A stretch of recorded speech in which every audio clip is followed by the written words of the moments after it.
Daily Horoscope, May 5, 2025, para kay Gemini.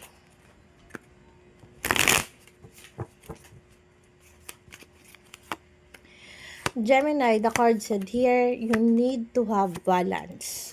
Sabi dito sa cards na stagnant ka na naman sa mga sitwasyon at nagkakaroon ng mga conflict yung paligid mo. Sabi dito, yung pagiging strong personality mo daw o yung pagiging wala kang pakialam, nagdudulot daw ito ng kaguluhan or sama ng loob dun sa mga taong nakapaligid sa'yo. Sabi dito, yung to do something, kailangan daw gumawa ng pamamaraan at ibalanse mo daw yung araw mo ngayon. Ibalanse mo mga aspeto ng buhay mo, like finances, kung papaano makitungo sa ibang tao. Sabi dito, nakahangka, ibig sabihin, meron kang status ng buhay mo sa ngayon na kailangan mong pagdesisyonan or gawaan ng proseso, especially pagdating to sa finances, kasi nakikita ko yung ones dito pagkilos at paggalaw, you need to move forward, kailangan gumawa ka ng pamamaraan kung paano mo mababago yung status ng iyong career, no? Kung may mga dapat kang gawin, may mga dapat kang pagpokusan, may mga dapat kang simulan, alam mo may mga bagay na humihinto sa'yo, or may mga bumabalaki dito, you need to do something para masakatuparan mo na yon. Punta tayo kay Sagittarius.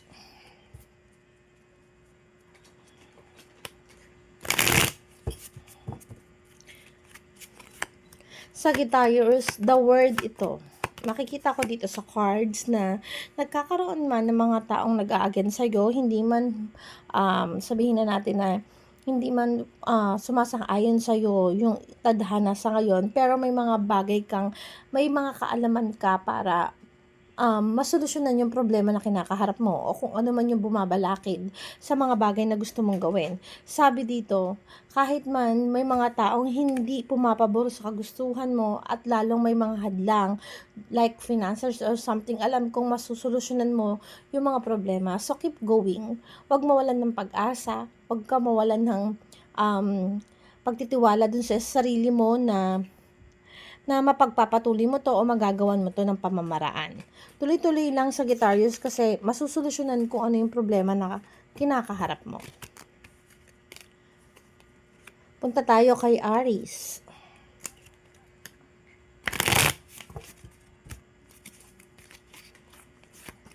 Aries, the card said here, pagdating sa finances, kailangan mag-focus ka. This card showing na pag-ingatan daw yung mga bagay na pagkakagastusan mo, especially kapag related ito sa mga taong malalapit sa'yo. Sabi dito, may mga missed opportunities ka na, nakikita ko dito yung injustice kasi may mga maling gawa pagdating sa pera.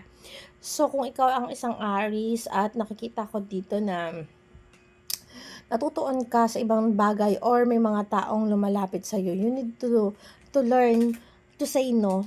Alam mo yun, kung alam mong hindi mo afford or hindi mo kayang magbigay, or sabihin man natin na mas priority mo muna yung sarili mo sa ngayon bago yung ibang tao.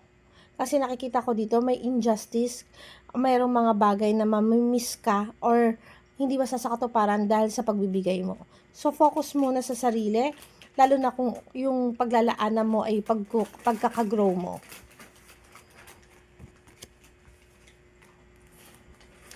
Punta tayo kay Libra.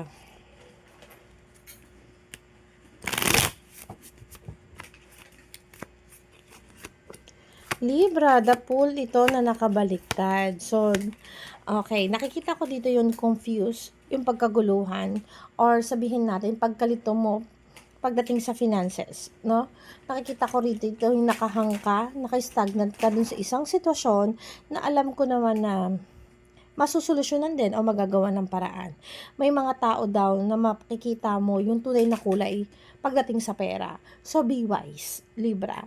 Then, nakikita ko dito may mga nag-negative sa'yo sa araw na ito, pero nakikita ko rin na magiging matalino ka sa pagdidesisyon mo sa araw na ito. So, good luck dun sa mga taong susubukin ka. Scorpio.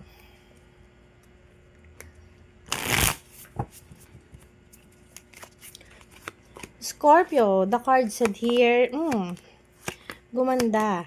ang iyong status. Sabi dito, nawawalan man ng guidance ni universe, may mga bagay daw na kailangan mong tutukan, pero kailangan mo pa rin ipaglaban. Pagdating sa finances, nakikita ko may mga paparating na blessing sa'yo. Then, nakikita ko naman dito na guided ka naman ni universe. Sabi dito, pagkilos ng tama, yung tamang solusyon dun sa mga problema ang kinakaharap mo, wag mong pagpokusan daw yung mga nagne-negative sa'yo, naka-blindfold ka kasi, so ibig sabihin, don't trust anyone. No? Wag mo na masyadong magpakampante at matutong lumaban, lalo na sa hamon ng buhay. This card showing kasi na pagiging matatag. Yung King of Swords, kailangan matuto tayong lumaban kung ano man yung mga pinagdadaanan natin sa panahon na ito. No? Sabi dito, wag kang mag-alala, then just continue to do yung mga kailangan mong gawin. Libra. Ay, post na pala to. Punta tayo kay Virgo.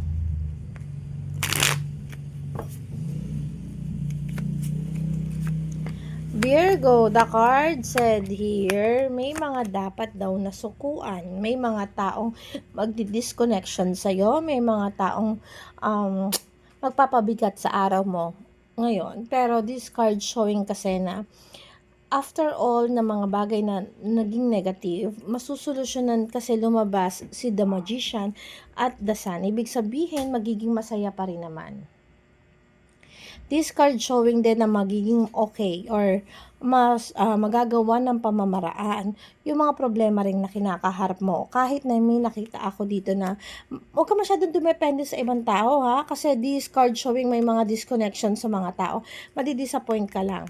So, nakita ko naman dito na masusolusyonan mo yung disappointment na kakaharapin mo or sabihin na natin yung mga problema ang meron sa ibang tao. Masusolusyonan mo yan, magagawa mo ng pamamaraan at magiging okay ka pa rin naman. Cancer.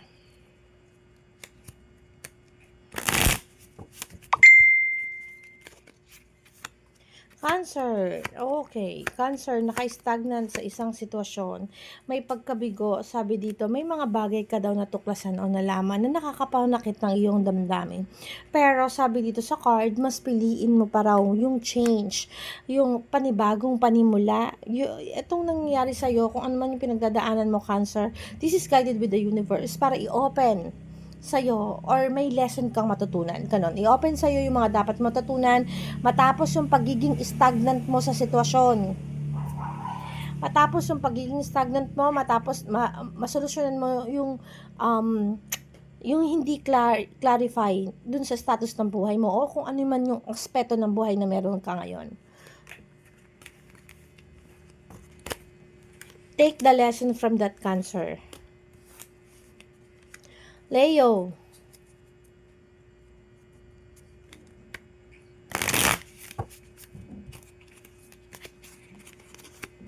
Leo, sabi dito sa cards, pagdating sa finances, you need to be careful. Kailangan mag-ingat. May mga betrayal cards ka pagdating sa pera. So, kung may mga taong lalapit sa'yo, or maaring scamming ka, or something na maglalabas ka ng pera, you need to think twice bago maglabas ng pera. Sabi dito sa cards, mapapahalagahan lang daw yung mga bagay na pinakita mo, yung mga sacrifices mo kapag dumating na yung time na umiwas ka o lumayo ka. Kasi nawawalan ng pagbabalanse yung araw mo ngayon. Yung mga tao na masyado nagiging dependent sa'yo, or sabihin natin, kampante sila sa'yo. Kung ano man yung kung ano man yung mga sacrifices mo, nakikita ko nakadepende sila or something like na parang ang akala nila sa'yo okay lang. Ang akala nila normal lang, pero deep inside, nabibigatan ka na, napapagod ka na. Yung kailangan pang umiwas ka o lumayo ka, kailangan mo pang, you need to talk para maramdaman nila kung ano yung nararamdaman mong bigat at mapahalagahan ka. Punta tayo kay Capricorn. Capricorn, the card said here, magiging masaya daw yung araw mo sa ngayon. Ayun lang talaga, kinukulang ng pagkilos at paggawa. Pagdating sa finances, you need to push yourself, Capricorn. Nakikita ko naman dito na may mga blessing na paparating, magiging masaya ka, guided with the universe, pero hindi pa yun sapat. Sabi dito sa cards, may mga positive at may mga negative. Hati yung araw mo ngayon, Capricorn. So, dun ka na lang, focus mo na lang sa sarili mo, dun sa mga bagay na makakapagpa-asenso sa'yo. Kasi nakikita ko dito, you need to push yourself to do something na parang mas maging kapaki-pakinabang yung araw mo kaysa i-focus mo dun sa mga negative thought ng mga taong nakapaligid sa'yo.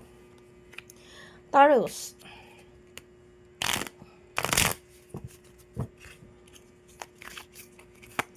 Taurus, the card said here. Okay. This card showing you feel na ikaw yung tipo ng taong gumagawa palagi ng pamamaraan para maayos o masolusyonan yung problema, lalo na pagdating sa pera. Taurus, this card showing nawawala ng guidance ng universe. Sabi dito, maayos na pagdidesisyon, huwag ka daw mag-alinlangan sa mga bagay na pinaplano mo. Focus ka muna sa sarili mo, at nakikita ko dito sa cards na may mga miss opportunities, may mga dapat kang gawin na hindi mo nasasakatuparan dahil na rin sa mga taong nakapaligid sa iyo. Kung you feel yung parang loaded ka, you feel na ikaw yung gumagawa ng pamamaraan palagi, take time to relax. Take time yung parang magnilay-nilay ka. Bigyan mo muna ng pahinga yung sarili mo, Taurus.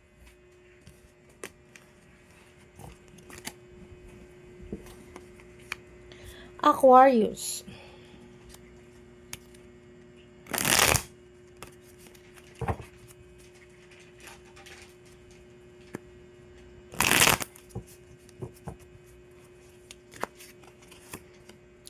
Aquarius, the card said here, judgment na nakabaliktad. So, you need to be careful sa mga bibitawan mong salita. You need to be careful na mahusgahan ka. Nakikita ko dito may mga bagay na kailangan nang iwasan muna, or sabihin man natin, kung may mga taong nagne-negative sa'yo, kung mayroong mga conflict na kinakaharap, Aquarius, this card showing na ikaw magpakumbaba or umiwas dun sa kaguluhan na kinakaharap mo. Sinasabi dito sa cards na kailangan din daw na maging fair ka, no? Nakikita ko kasi dito sa cards na yung The Magician kasi hindi mo masolusyonan, or sabihin na natin, wag mo na lang pansinin yung mga sinasabi ng ibang tao against sa'yo, or wag mong isipin, wag mong intindihin kung ano man yung komento nila sa'yo, Aquarius. This is not important. Ang importante dito kasi yung magkaroon ng kapayapaan yung sarili mo, magkaroon ng kapayapaan yung damdamin mo, magkaroon ng peace of mind para masakatuparan mo yung mga dapat mong gawin. Kasi yung mga taong nakapaligid sa'yo, maaaring nahuhusgahan ka nila, na-judge ka nila, na pag-iisipan ka nilang hindi maganda dahil na rin siguro dun sa mga actions na nakikita nila. Pero yun nga, dahil hindi naman nila alam kung ano talaga yung nasa saloobin mo, ikaw lang nakakaunawa sa sarili mo eh. Ikaw lang yung talagang nakakaintindi dun sa mga nangyayari. So, focus ka muna sa sarili mo. Huwag mong isipin yung mga negative thought ng mga tao sa paligid mo. Huwag masyadong emotional, Aquarius. Pupunta tayo kay Pisces.